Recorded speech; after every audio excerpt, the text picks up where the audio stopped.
Hello, I am Terry Lynn Hamby, and I am the Chemical Hygiene Officer for Atlantic Cape Community College.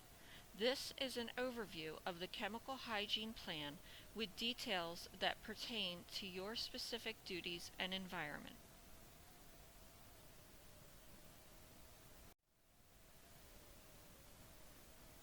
The Chemical Hygiene Plan is a state-required document that is composed from the OSHA standards for laboratory hazards. It is a guideline for safe lab practices and to alert you to potential hazards.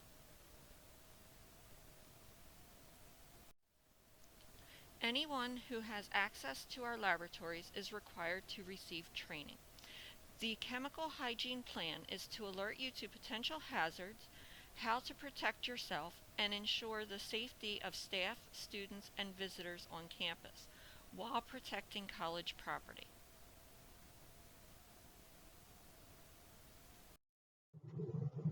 The Executive Director of HR authorizes the Chemical Hygiene Officer to oversee and implement the plan.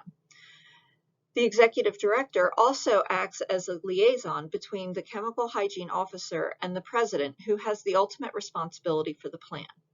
The Chemical Hygiene Officer works closely with the Compliance Officer to make sure that the Chemical Hygiene Plan works with other compliance plans such as the hazardous waste and provides perspective on inspections. Faculty are responsible for instructing students in the lab about safe lab practices and enforces these practices. Lab staff need to follow safety practices and alert others in the lab when these practices are not being performed. Non-lab staff need to be aware of their surroundings while working in laboratories and follow safe lab practices. Some standard operating procedures covered in the plan include no food, drink, smoking in the labs. This also includes chewing gum, eating mints or cough drops. Students, staff, and faculty should not engage in horseplay in the lab. Employees should not work alone in the lab. When this cannot be avoided, alert a coworker to what lab you will be in and for how long. Sometimes lab staff will alert security that they are alone on campus. They should alert you when they leave. Best practice is to check the labs just in case someone is injured and cannot call. Do not assume they just forgot to call when they left. Students may never be alone in a lab room. A faculty or staff member must be present. In the event of evacuation, all equipment and Bunsen burners are to be turned off by students, faculty, and staff before exiting. Lab doors should be locked. Each lab is equipped with safety equipment to match the hazards of the lab.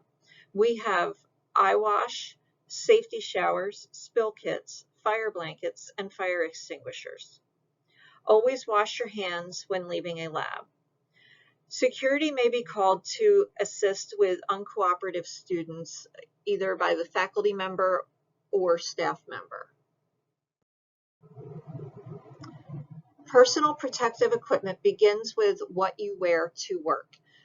Long pants and skirts that cover the entire leg, shoes that cover the entire foot are required for the labs. Safety eyewear is to be worn in a lab when chemicals are present and when lab staff or faculty students are actively working. Gloves, aprons, and lab coats are used when the situation requires it. Types of chemicals that can be found on campus include highly toxic chemicals. A chemical is classified as highly toxic when the lethal dose is equal to or less than 50 milligrams per kilogram when ingested orally, 200 milligrams per kilogram for topical exposure, and 200 parts per million or 2 milligrams per liter for inhalation exposure. Mercuric nitrate, sodium dichromate, and bromine are examples of this. A chemical is classified as highly flammable when its flash point is less than 100 degrees Fahrenheit. We have many of these on campus. A few examples are acetone, methanol, cyclohexane, ethanol, and pentane. Highly reactive chemicals usually are reactive with other chemicals or substances, such as hydrogen peroxide and its reactions with metals, or sulfuric acid and its violent reaction with water. Highly corrosive chemicals are acids and bases with a molarity greater than 1 molar. Some that we have on campus would be ammonium hydroxide, sodium hydroxide, hydrochloric acid, and sulfuric acid. Contact hazards encompass chemicals that can be found in all of these classifications and are any chemical that can damage the skin or eyes with contact. Reproductive toxins include lead and mercury compounds and chloroform. Some reproductive toxins can cause the loss of the baby, while others cross the placenta and cause birth defects, and other types may damage the ability to conceive.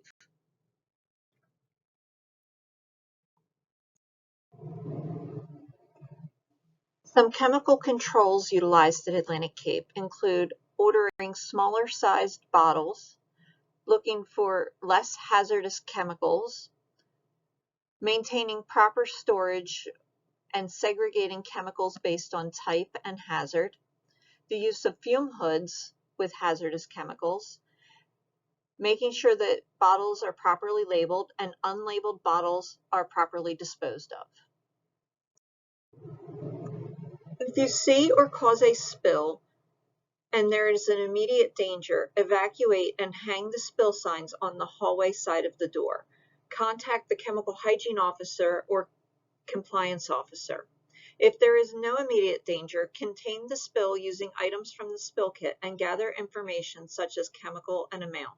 Contact the chemical hygiene officer or compliance officer. When you receive a call about a spill, if possible, obtain the name of chemical and the amount. If not, have the room number and contact the chemical hygiene officer or compliance officer. Some control measures we utilize at Atlantic Cape are signs and posters to provide information and to alert you to hazards, safety data sheets, exposure monitoring when needed. Inventory and incident report forms are kept for up to 30 years. Working in the labs. While you may not spend much time in the lab, you still need to protect yourself by wearing proper personal protective equipment, proper clothing and shoes. Leave food and drink outside of the lab. Help keep others safe by alerting the chemical hygiene officer to unsafe conditions and/or spills. Assist faculty with uncooperative students, and keep the lab secure. Faculty teaching in labs are issued codes by the chemical hygiene officer after they have completed all of their safety training. Until this time, you may give them access for class. Students are never to be let into a lab room without faculty or lab staff present. Please alert the chemical hygiene officer if you find lab doors unlocked on your rounds. Thank you. If you have any questions, please feel free to email me at thamby@atlanticcape.edu. You can also call me at 609-343-5025 or stop by my office in the STEM building, S216. Thank you.